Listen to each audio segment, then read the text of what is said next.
All righty, it's 2:05 on the dot. There we go. So we got about 28 folks joining us today. Thank you all for being here. We are, as you probably just heard, we are recording this, and hopefully we will be able to have it up on the ACEN's YouTube channel after the fact as an on-demand sort of offering. It is November 2nd, 2022, and this is So You Think You Might Want to Be a Peer Evaluator for the ACEN. And or the second title I came up with, because I like doing that sort of thing, is everything you've ever wanted to know about being a peer evaluator, but we're too afraid to ask. I am Corwyn Bellavich, Operations Manager here with the ACEN. I'm not Alexander Marikit, as my Zoom tag would have you believe. There are also 3 Corwyn Bellaviches in here, if you look at the participants box. But one of those is Renski Davis Buckley, our Human Resources Manager here at the ACEN. He plays a very, very large part in the onboarding and training of peer evaluators. Also with us is one of our former directors and now the nurse administrator of, I believe, the University of the District of Columbia. There we go. I was going to say DC University, and then I was just going to say you're the head of all nurses in DC, but it is Dr. Sharon Beasley with us. She is serving as our peer evaluator expert. And for those of y'all who might have been working with the ACEN for a while, she should be a familiar name, face, and voice for all of you. So the way, I know we blocked out an hour on the schedule for this. I don't think it's going to take a whole hour, but I wanted to block that off just in case, because who knows, the Q&A might get rowdy. But I just finished the introduction. So what this is meant for, the ACEN has recently been doing a lot of outreach to grow our numbers of our volunteers, or peer evaluators, which I'm guessing, though I do not want to assume, is how all of you found out about this link today. So what we're going to do is sort of walk through a general overview of what it means to be a peer evaluator for the ACEN, what it entails, why you would ever want to become one, the expectations, the onboarding process, and then we will handle some Q&A after the fact. So without further ado, because I do have a tendency to ramble and time is precious, I'm just going to launch right into it. So I don't want to assume that everybody knows who the ACEN are. I would gather most of you do, but we are a specialized accrediting body for nursing education programs. We accredit nursing programs in both the US and internationally. And as part of our process, our accreditation process is fully peer reviewed. It is a 3-step process, and the individuals that are reviewing programs are all volunteers. They are our peer evaluators. Peer evaluator itself is sort of an umbrella term that we use for our volunteers because they can fall into a few different categories, and some can fall into multiple categories as well. We have our site visitors, which are the boots on the ground folks that we collate into teams like a human Sudoku, and for the sake of visiting programs that are up for either initial accreditation or reaccreditation. Those teams are usually, they average around 3 members, sometimes more, sometimes less, depending on the requirements of the visit. Those teams are comprised of a team chair and at least 2 site visit members. Beyond that, we have our evaluation review panel members. The evaluation review panel is the second level of review after a site visit occurs. And then finally, we have our board of commissioners, who are also volunteers. They are elected, but they serve as the final review and decision-making body for the ACEN and its process. So really, without our volunteers, our business model sort of falls apart.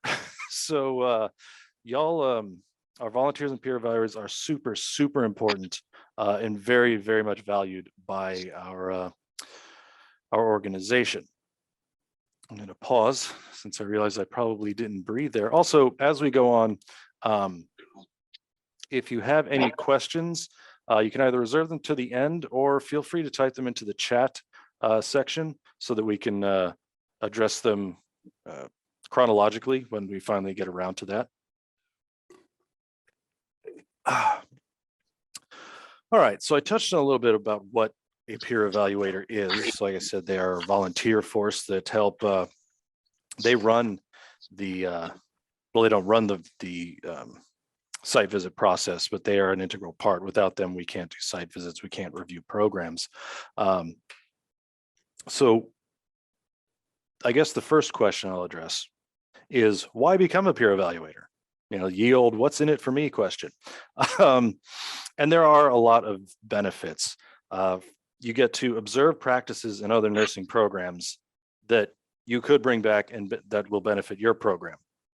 For instance, you know, if a site visitor goes on a visit and they are in charge of reviewing the program, their program's compliance with Standard 6, and they see that the program's pass rates have been 95% for the past 4 years. That's an interesting note. And then they start digging in, how did you achieve it? And they find out whatever methods this program, this hypothetical program employs, they can then bring that back to their own program to try and implement those same methods to affect their program outcomes as well. Conversely, although it doesn't happen often, you can see some practices that you might want to avoid in your own program. But it's really a chance to I don't want to use the term get out of your shell, but really connect with and see other nursing programs in action and see how they operate and learn from them and each other. It's also a really great place to network and learn from peers, your other peer evaluators who reside and work outside your state, and really grow your network of colleagues within nursing education. You get to foster your development as a nursing educator. The ACEN, in certain parts of our process, do offer continuing education credits, as well as, and this is a big one for a lot of our peer evaluators, advancing your knowledge about the ACEN standards and criteria. Because every program that is evaluated against our standards and criteria as the backdrop to determine compliance with those standards and criteria, being a peer evaluator really gives an individual a chance to dig in many cases become subject matter experts of the ACEN standards and criteria for their own programs, as well as expanding your expertise in nursing education accreditation as a whole. We are currently, the ACEN, we are developing sort of peer evaluator specific and exclusive educational offerings regarding our standards and criteria, as well as developing certain peer evaluator networking events at our conference next year, things like that. So again, taking a breath. I don't know, Dr. Beasley, Rensky, if you guys want to jump in at any time, feel free. I don't have to monologue, but we all know I'm very good at it. You are excellent at it. And so I certainly do not want to interject. I feel like, you know, that might delay the workshop probably unnecessarily. So we'll let you go forth, Mr. Marikit. Yes. So that sort of touches on the whys. I mean, we survey our peer evaluators twice a year, the ones that go on cycle visits for us. And we always ask them, you know, what is it you enjoy most? What do you enjoy least? So we have a pretty good pulse on what the things that folks get out of being a peer evaluator for the ACEN. Also, I mentioned the three sort of main roles across the accreditation process. And part of that process, so if someone were to come in completely blank, they would start out as a site visit team member. After 3 visits, a site visit team member, provided that they have performed admirably and been highly rated by their peers and the programs that have been visited, they are then eligible to become a site visit team chair.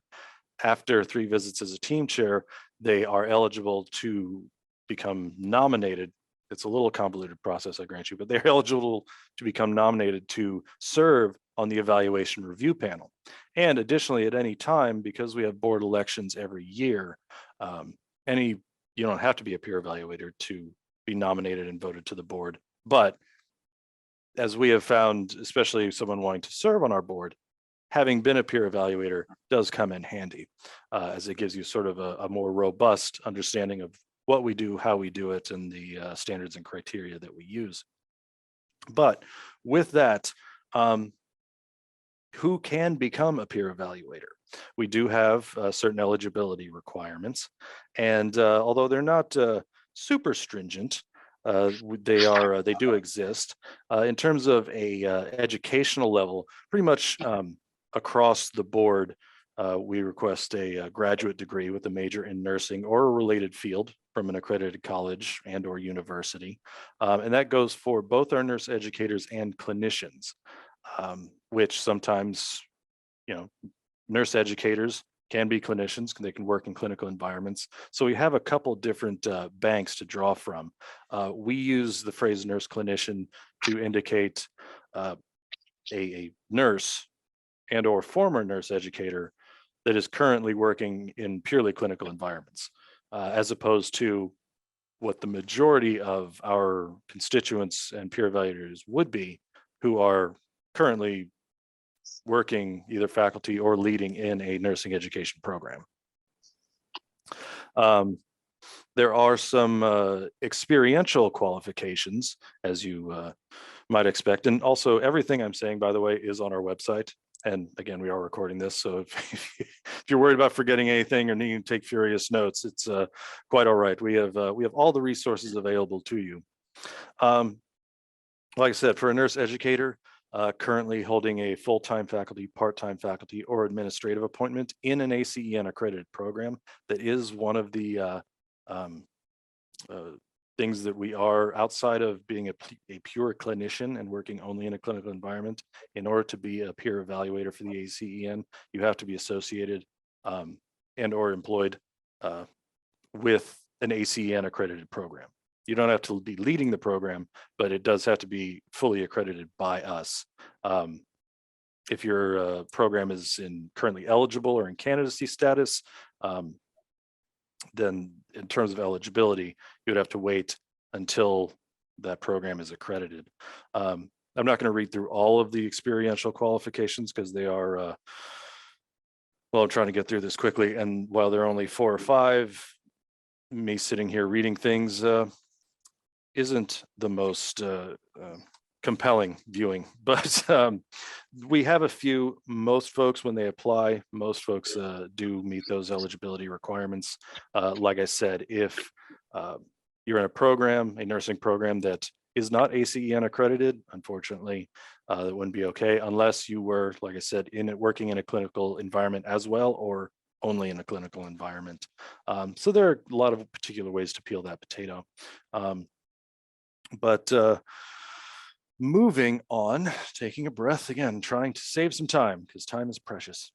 What can you expect as a peer evaluator? I know that's probably what a lot of folks have come here to find out, because it is, that's the big mystery. It's one of those things that's kind of hard to understand without doing it.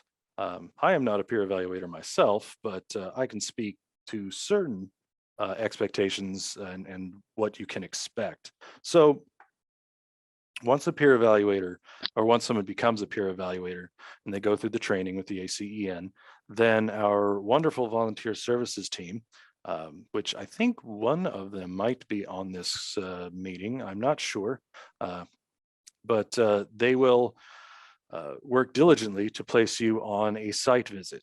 We conduct site visits in 2 accreditation cycles, one set in the spring, one set in the fall. The dates are generally between late January and late March, and then the fall site visits take place in September through early November. We've actually recently lengthened that time frame with some of our operational changes, but that's in general when the site visits occur. So they will reach out and with assignments, and those assignments will be picked based on a number of criteria. We clear for conflicts. A site visitor can't visit a program in the same state in which they work, for example. We wouldn't want them to go to a nursing program that they might have worked in the past 5 years, things like that. We make sure there are no conflicts there. Then we make sure, secondly, that or the second most important bit of criteria is that the peer evaluator that we're looking to place has a similar level of experience in terms of experiential qualifications for the needs of the visit, which is to say, I can't imagine us doing this. We try not to. We wouldn't, for instance, take a faculty member from a practical nursing program who's only ever taught in practical nursing programs and then send that individual to be a site visit team member for a clinical doctorate program. They're just the sort of those subtle differences between nursing program types and some of the things we look at. There would be a mismatch and an imbalance there. So we would try and match as closely as we could those experiential qualities with the program type and what is actually needing to be reviewed. In some cases, we have initial accreditation, continuing, certain things with follow-up reports, focus visits, things like that.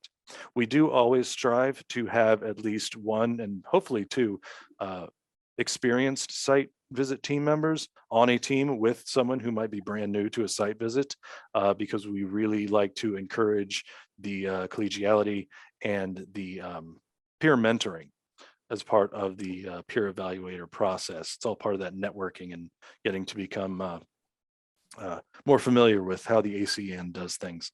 But we look into things like the program type, the size of the program, location. For instance, we wouldn't want to send someone from Miami to Nome, Alaska, just because that's a really, really long trip. So we look at a number of criteria. We would send out that assignment, and then as a peer evaluator, we would hope you would, of course, accept the assignment, but we understand that life can sometimes get in the way. Responsibilities of the nursing program and faculty duties, things like that. So if you can decline an assignment, although in general, we do request that our peer evaluators go on at least one site visit per year. You can, of course, do more than that. But we do try to limit it as well to no peer evaluator doing more than 2 site visits in a single cycle. So that's sort of the time commitment in general. But that's how it goes. And I don't want to get too deep into the weeds in terms of the post-assignment acceptance process in regards to travel, things like that. But travel is booked. The site visitors are not on the hook for any expenses themselves. All of the travel is booked through the ACEN's American Express travel service. The nursing programs themselves are responsible for providing lodging as well as certain meals. And then peer evaluators, site visitors also are, they get an honorarium and a per diem when they're participating in a site visit. So really, other than time and some effort in terms of writing to the standards for the site visit report, which I'll touch on momentarily, really it's your time and expertise is all we need. But speaking to the site visit report, that's the bulk, or well, with the accreditation process, I'll start there. A program will draft its self-study report explaining in their own words how they are in compliance with our 6 standards, which come January will be 5 because we're shuffling things around with the 2023 standards and criteria. But the site visitors, once a team is together, all of the materials and reports that the program has put together go in our document repository, which is a cloud-based storage service. And the site visitors and the team chair will work with one another to sort of divvy up which standards and which criteria each site visit team member is responsible for. So in the case of 3-person teams, usually each team member is responsible for reviewing and writing to 2 of the accreditation standards. So the team members will review their standards based on what the self-study report shares. Then Once you're on the ground, you're interviewing students, you're scoping out the nursing program, you are verifying physically on site that what is written in the program self-study report either matches or doesn't the actual day-to-day operations of the nursing program. Then post-visit, then while you're there, writing, filling out, we have standardized templates with the ACEN that we provide to the site visitors, filling in the language, writing the site visit report, the report about the site visit, as you probably guessed. Each member writes their 2 standards or 3 standards or however many they're responsible for. Those get collated. And then that report, also a recommendation is rendered at the time during the site visit as well, based on the review and analysis. And then that report, the site visit report, is provided to the evaluation review panel, along with all of the exhibits from the school themselves. The evaluation review panel renders a recommendation, and all of that then goes to the board. So it's the first, the site visit is the first step in the accreditation process, and some would argue probably the most vital, because the site visitors are the ones that are their boots on the ground going. They are looking at the nursing program, they're checking everything out. And then they are also, sometimes you'll find things that are not in the self-study report, either strengths or other potential areas needing development, and folks write those down, they include them. Because sometimes the words on the page don't always convey the whole picture, and then the site visitors get to go to the site and see what the whole picture's about, and then relay that information via report to the other peer evaluators down the line, who will then render additional recommendations, resulting in an ultimate accreditation decision. Let's see. Oh, time requirement. I know I just said all we require of you is your time. Overall, and I think Dr. Beasley can probably speak a little more specific to this, but all of our site visits, most of our site visits, 99% of them are 3 days. We do our best to schedule them for Tuesday to Thursday during the cycle visits, which means you would fly out on a Monday to the site. The visit will begin Tuesday, and then you would fly out sometime Thursday afternoon. So it's about a 4-day commitment, maybe a little more, for writing the report after the fact, but that's it in terms of time and workload. But and let's see, it's 2:27. I'm going to cover my last bit, and then we'll go to the Q&A, and I will stop monologuing and give some of my colleagues the chance to chime in if they want to. So the big question, presuming this wonderful sales pitch, he says with a wink in his eye, has done its job and cleared up any questions and misconceptions, clarified any concerns you might have had, and you're like, all right, Corwyn, sign me up. I want to become a peer evaluator right now. How do you do that? Well, I would hope that the email that you received that from which you learned about this Zoom meeting has all that information, but you can go to our website. There is a place, currently there's a link on our website that links to a form for the application. The application currently requires, I believe, a CV, a letter of recommendation, and a third document that absolutely escapes me right now, but there are 3 documents. Letter of interest. Letter of interest. There we go. Thank you, Rensky. No problem.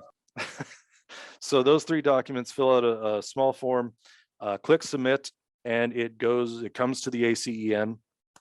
Those materials are then screened to basically make sure that the individual applying is meets the experiential and educational qualifications that I touched on earlier.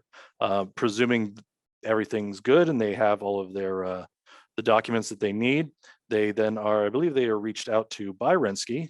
Correct me if I'm wrong, Rensky, that you reach out to them and start that line of communication. Right. And then we get you into the training, it's an online asynchronous training. It can take between 4 to 6 hours to complete. It is multiple modules. But again, it's all online and can be done asynchronously. And I believe there's a certain amount of CEs that continuing ed credits that are issued upon completion. I want to say that's somewhere around 5 continuing ed credits. Once the training is complete, we let you know that we acknowledge you finished the training. We get you into our CRM with all of the appropriate details that we need, and then your name is now in the pool and will be drawn from by Kiki and Lori in volunteer services as they are staffing the next cycle of site visits. So that's really, it's pretty simple process. And like I said, I will actually, while we're doing Q&A, I will drop a link to that portal in the chat so y'all can have that. But with that, I have run out of things to say. So, Dr. Great, Beasley or Phil. Rensky, if you guys want to add anything, I think we can open the Q&A, and as anything comes through the chat, I will bring it up. Okay. Well, great sales pitch, Corwyn. Sign me up. I want to become a peer evaluator. Done. We'll get you on a site visit last week. Is too late for last week? So I just want to emphasize one thing. For those of you who are administrators, and or if you have a faculty position, a professor position, in many instances at many universities and colleges, you can use your time and the work that you do on your accreditation visits as a way to add to your evaluation. You know, it's like evidence that you have completed scholarship.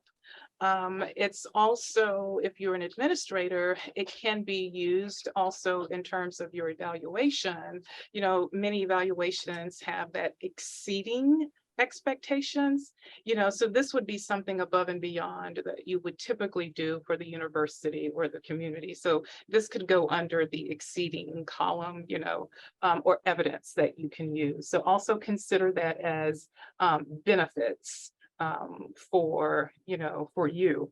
The other component that I wanted to just highlight and emphasize is the time commitment. So Corwyn mentioned that the visit is typically 3 days, and that's true.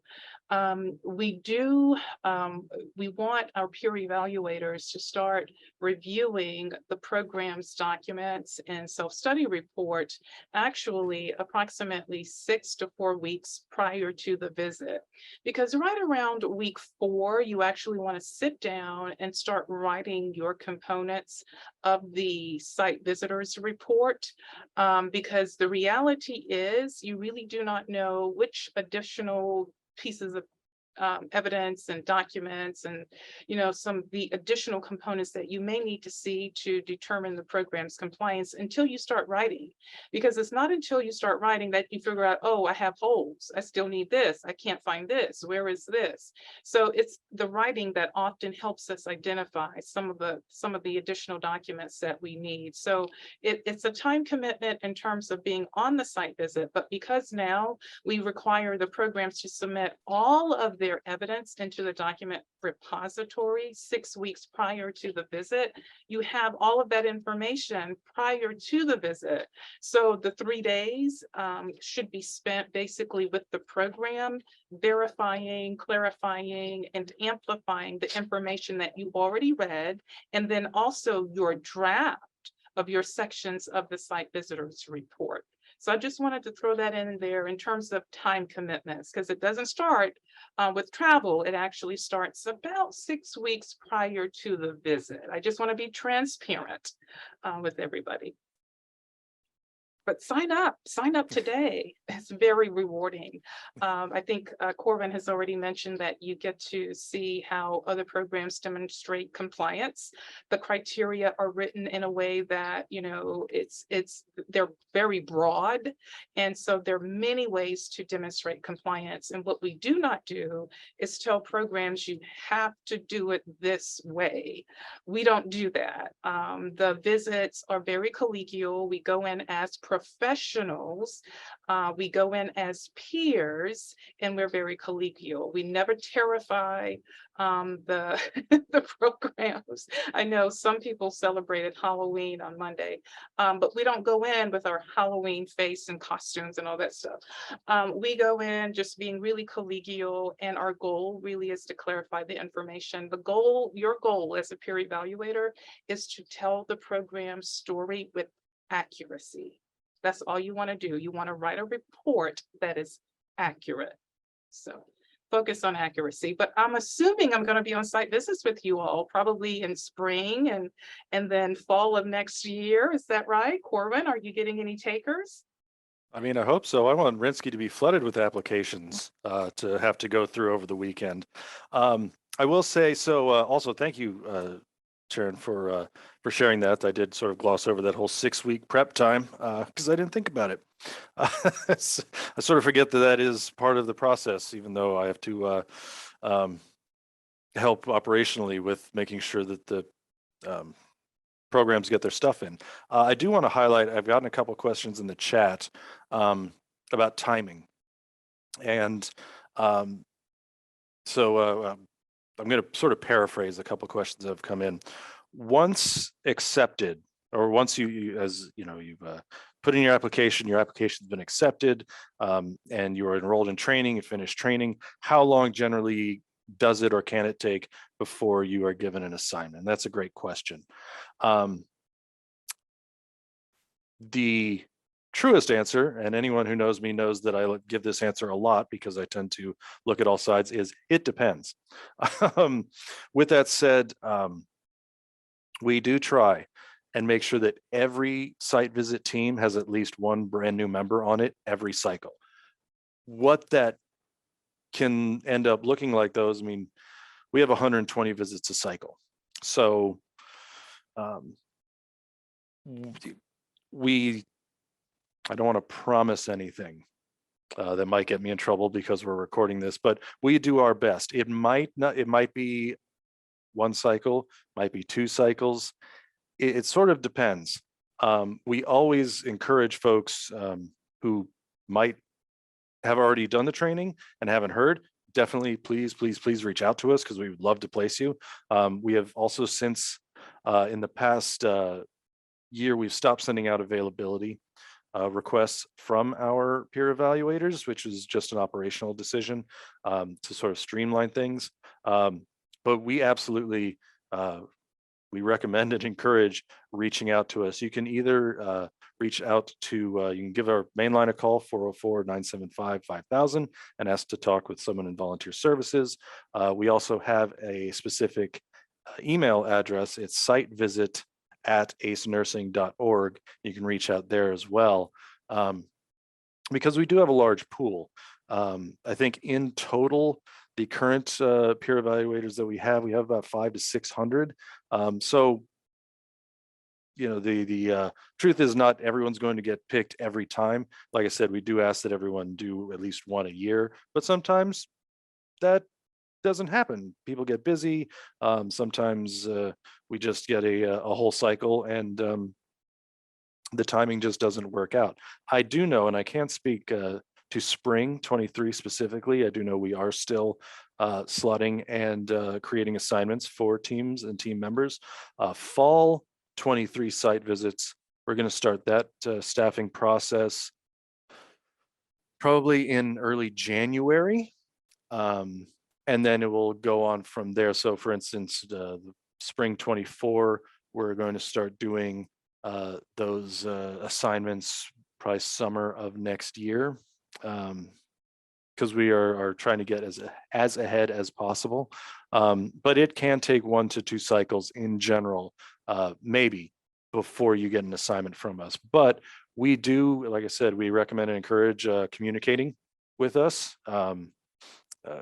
via any means possible. We love when everyone reaches out and says, yes, I want to do a site visit.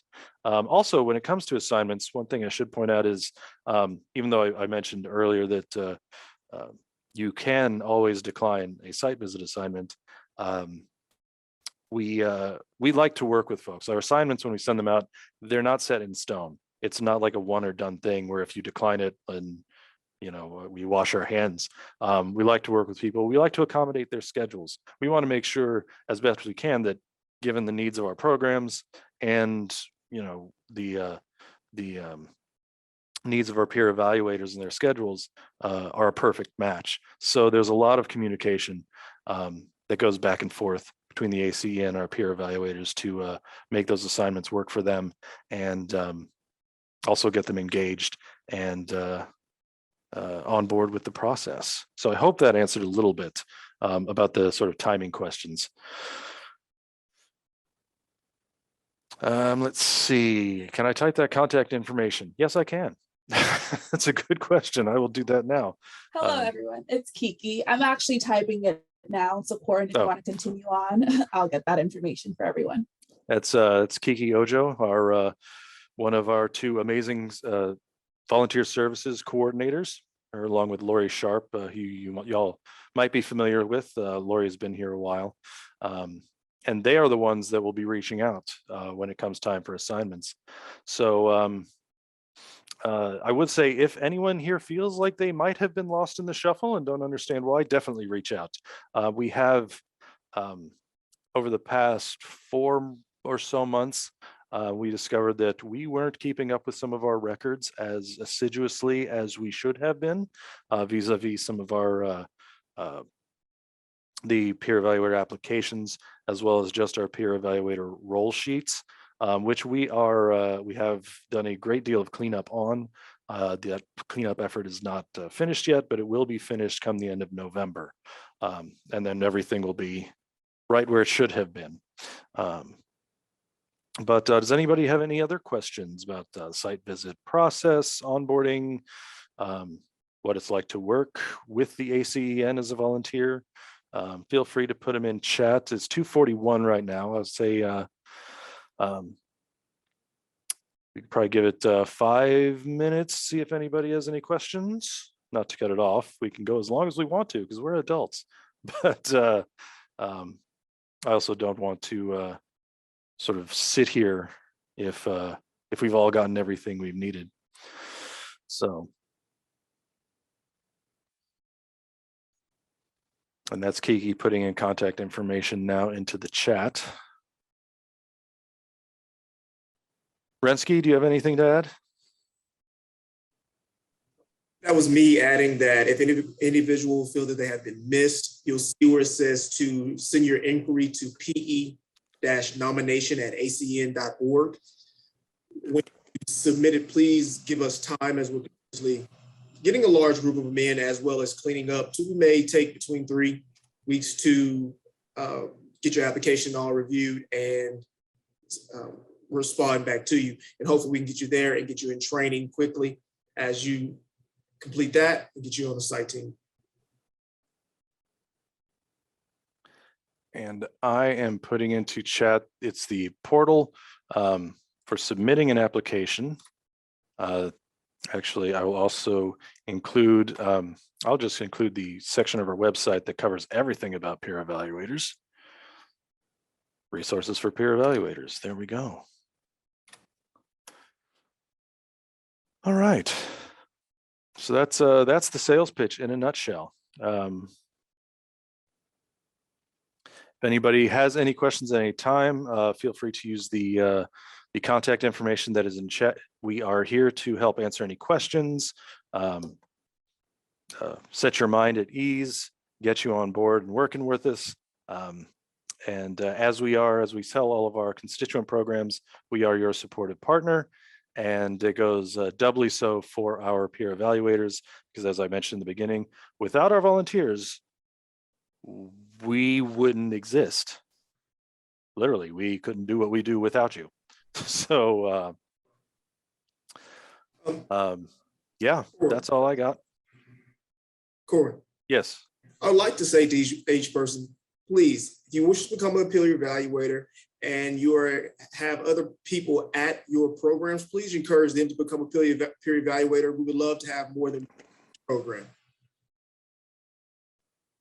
Absolutely. That's a very good point. It's especially fun when, the more the merrier.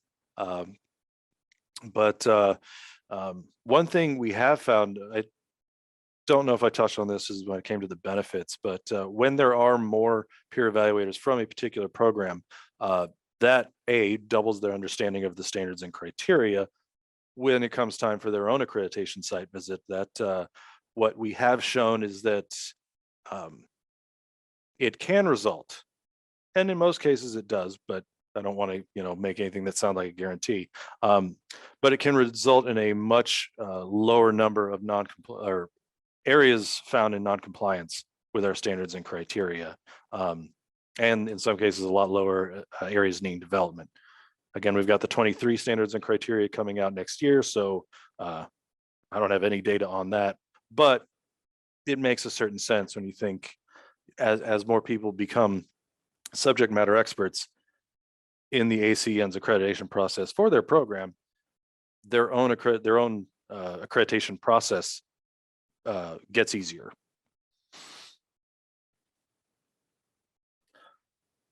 All right, well, it is 2:45, and I'm going to give it a going once on questions, going twice,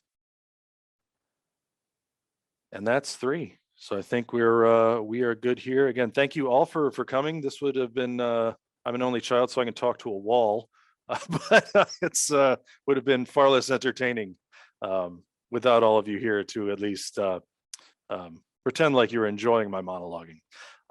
But yes, I'm Corwyn with the ACEN. Thank you for coming. We can't wait to see your applications and get you on teams. And if you have any questions at any time, feel free to reach out to us.